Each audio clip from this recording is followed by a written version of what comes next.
ચણા મેથી મુઠિયાની રેસીપી બતાવીશ। એના માટે અહીંયા 1 કપ ઘઉંનો ઝીણો લોટ લેવાનો છે, અડધો કપ ભાખરીનો જાડો લોટ લેવાનો છે, 1/4 કપ ચણાનો લોટ લેવાનો છે, આમાં અડધો કપ જેટલું દહીં લેવાનું છે,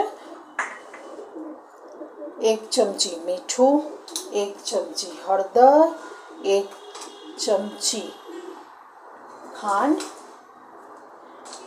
2 થી 3 લીલા મરચાં અને આ મેથી 2 કપ જેટલી મેથી છે એ એડ કરી દીધી છે। બધું મિક્સ કરી દઈશું।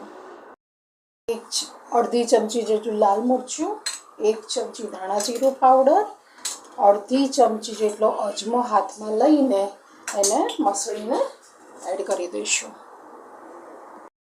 અહીંયા મેં 3 ચમચી જેટલું તેલ ગરમ કરીને રાખ્યું છે અને આમાં લસણ એડ કરી દઈશું। લસણ અંદર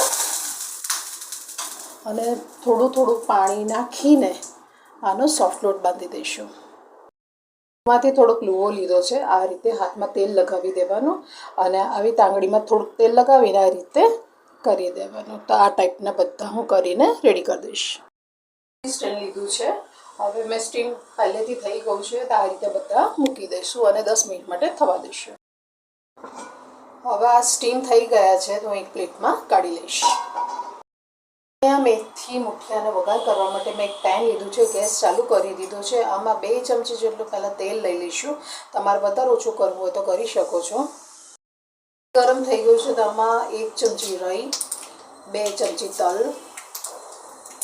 તમારે તલ વધારે ઓછા કરવા હોય તો કરી શકો છો, થોડીક હિંગ, 1 ચમચી જેટલું લસણ, આ બંનેને થવા દઈશું। વઘાર થઈ ગયો છે તો મુઠ્ઠી અંદર એડ કરી દઈશું। મેં લોટમાં પણ 2 ચમચી જેટલું જ લસણ એડ કર્યું હતું અને આ બધું મિક્સ કરી દઈશું। તીખું માટે તીખાશ માટે અડધી ચમચી જેટલું લાલ મરચું પણ એડ કરવાનું, તો ટેસ્ટમાં ખૂબ સરસ લાગશે। મિક્સ કરી દઈશું। અને મેથીના મુઠ્ઠિયાને મેં થોડીક વાર ક્રિસ્પી કર્યા છે, ક્રિસ્પી હશે ને મજા આવશે ખાવાની। થઈ ગયા છે તો પ્લેટમાં કાઢી લઈશ।